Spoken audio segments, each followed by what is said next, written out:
À Libreville, il n'a pas monté une académie, il a planté un jardin.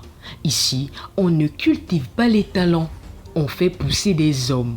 Bienvenue au jardin de football du Gabon. Rencontre avec Parfendon, ancienne panthère devenue jardinier de la relève. Académie, déjà, c'est parce que je ne réunis pas toutes les conditions pour s'appeler une académie. Alors, jardin, c'est comme un jardin d'école ou un espace où on crée pour les enfants faire ce qu'ils veulent faire.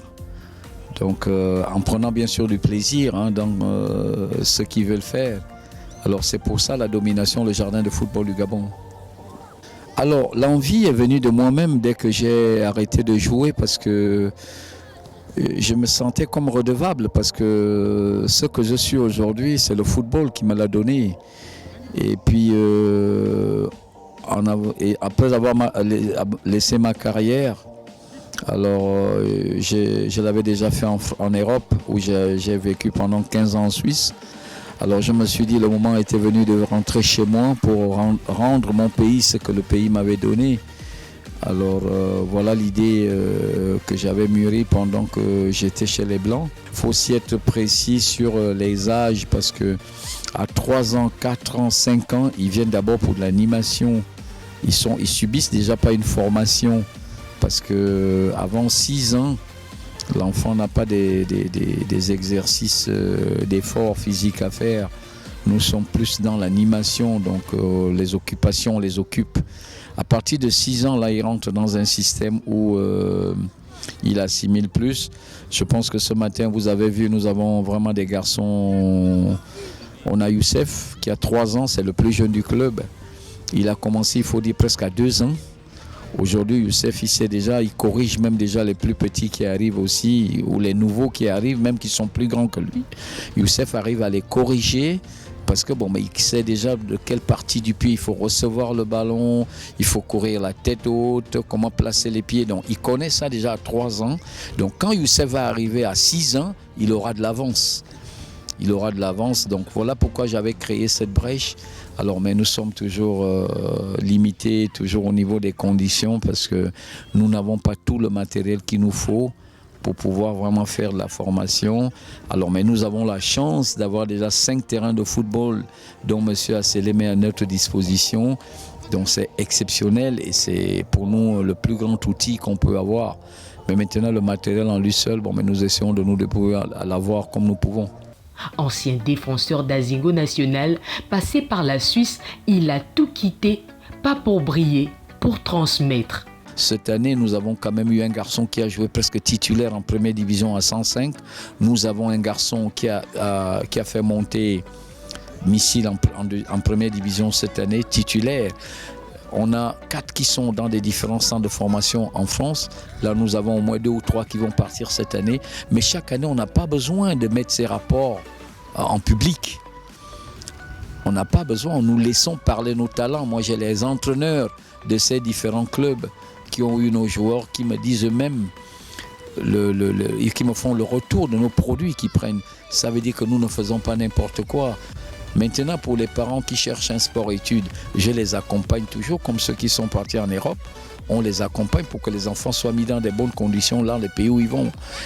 Après, maintenant, ce seront les sélections nationales, internationales qui vont nous amener à valoriser notre travail depuis des années.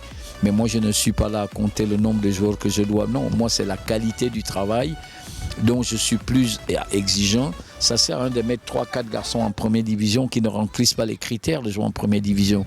Non, mais les 2 que j'ai eu cette année, un en première division, un en deuxième division. Alors moi, je suis quand même obligé de me fier à eux. Je suis obligé de me fier à ce que les entraîneurs me disent. Ça réconforte mon travail parce que je ne fais pas dans la quantité. Ça ne me sert à rien d'avoir 4-5 garçons qui vont en équipe nationale et tout, qui ne produisent rien. Moi, je veux des garçons, quand ils sortent de chez moi, ils sont efficaces et performants. C'est ça qui m'intéresse. Aujourd'hui, j'ai beaucoup de garçons qui jouent dans la première équipe nationale du Bénin, qui sont passés par chez moi. alors avec qui j'ai des bons contacts. Et puis le Bénin reste pour moi aussi un pays où j'ai été de passage, je dirais pas une deuxième nation parce que je ne suis pas attaché et puis nous n'avons pas les mêmes cultures. Mon Gabon reste exceptionnel, j'aime bien mon pays, rien ne remplacerait mon pays au monde. Alors j'ai vécu en Suisse pendant 15 ans où j'ai arrêté de jouer, où j'ai fait tous mes diplômes, où j'ai eu l'occasion aussi de m'occuper des jeunes des Européens pendant 9 ans. Alors c'est de l'expérience que j'ai emmagasinée aujourd'hui qui me permet de vouloir inculquer ce que moi j'ai appris et j'ai eu.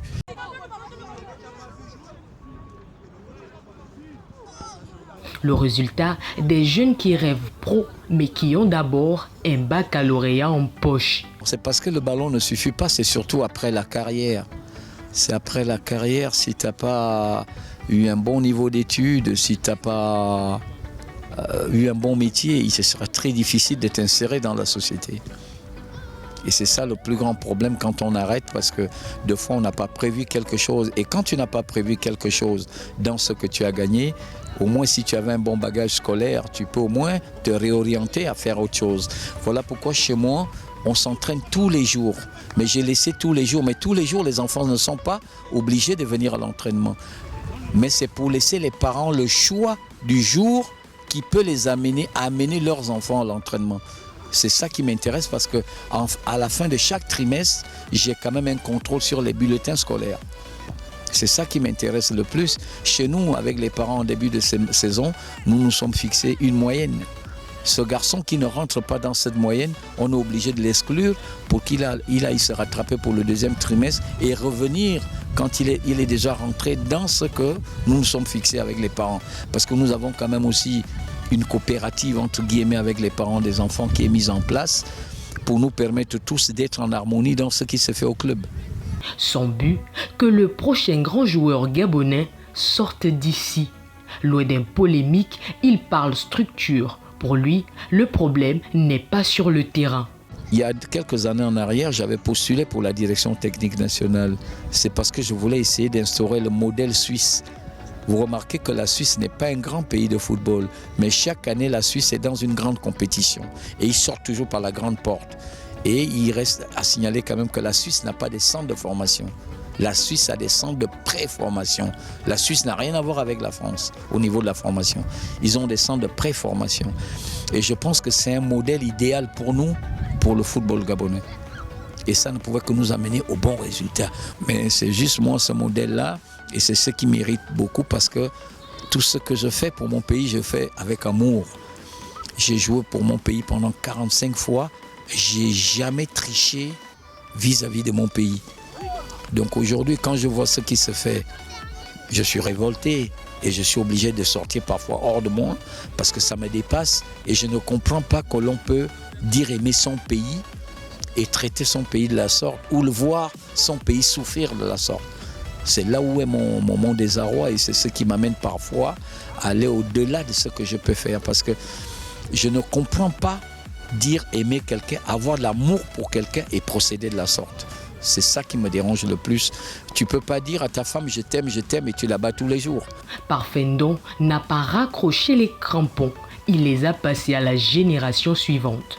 Au jardin de football du Gabon, on ne promet pas la gloire, on prépare l'avenir.